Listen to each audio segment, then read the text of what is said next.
Yeah, that's all I got. Can you name or share, like, from your personal life, Yeah. an example for times when you have those three different types because you've experienced looking at failure in those three different ways, I'm guessing, Yeah, right? of course. So can you share one where you didn't look at it at a healthy way, and then a number 2 and number 3?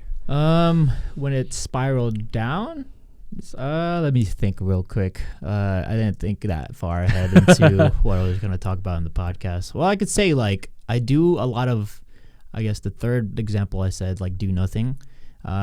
First, I think the first time I really experienced that was in going to college, doing my applications. I only applied to one school, by the way. So you should not. You should apply to at least like 3 or something.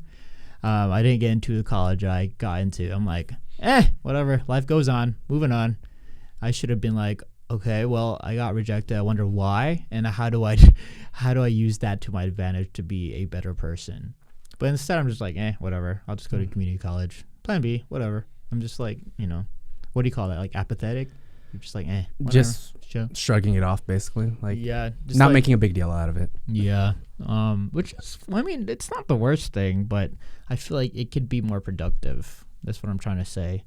Like, every time you shrug things off, it's just like, even though you're not somber or like sad that it happened and it didn't go your way, you should still like acknowledge it and try to be better because it did happen, So that's one way that situation happened for me.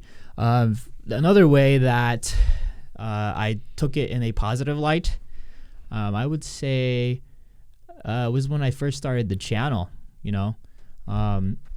Failures kept coming, meaning I posted videos that people hated, and like, it wasn't interesting at all. Like, I was just like stagnant because I used to film a lot of gaming videos, and I would just film gaming videos like, oh, cool, nice, sweet, cool, wow, let's open this door, wow.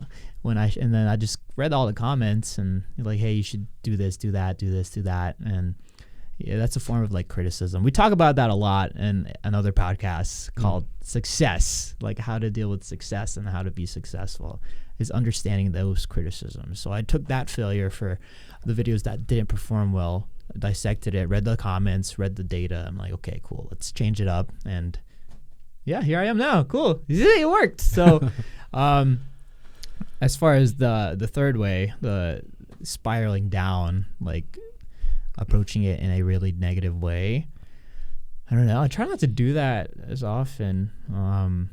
I feel like this happens a lot with relationships. If a relationship doesn't go right, or if you get rejected, or you just kind of just blame the other person.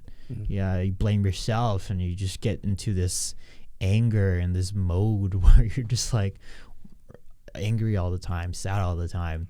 That's a good example, to be honest. I felt that it was harsh, but after a while, you just got to take time to like understand why that happened and embrace that.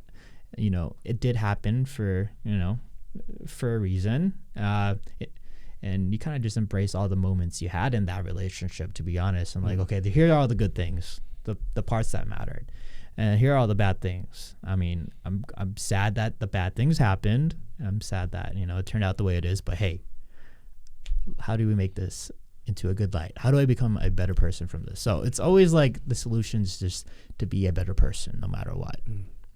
So constantly just asking yourself, what can I learn from this situation? Yeah, and move forward. Yeah, I mean, that's life, basically. I mean, you just gotta learn whatever life throws at you, good or bad. Rejections, successes, life changes. There's always something you can learn from it, no matter what. So don't take anything for granted. Just do your best to learn why it happened instead of like being negative about it. That's all I gotta say. It helps a lot, dude. It helps a lot. What other examples can you think of? Because I like those 3 types, because I think everyone usually falls to one of those 3. Yeah. Number 2 and 3 are the ones you say are healthy, right? I would say, I mean, obviously, like the looking at it and taking it in a positive light, but the neutral ones, like, I don't know if the shrugging things off is healthy, but it's better than not shrugging or taking it into the bad light or the darkness and the dark spot. But hey, I mean, obviously it's like hard to do. It takes a lot of time and effort and a lot of understanding, a lot of patience and self-control with your mind. So you really got to find, I guess, peace with yourself first. You know what I'm saying? It's like, go ahead. Yeah, you just got to love yourself a lot. Like, I love me for me. And hey, I'm not perfect. I made mistakes. Let's take these mistakes and these failures and just, let's use it in a good light.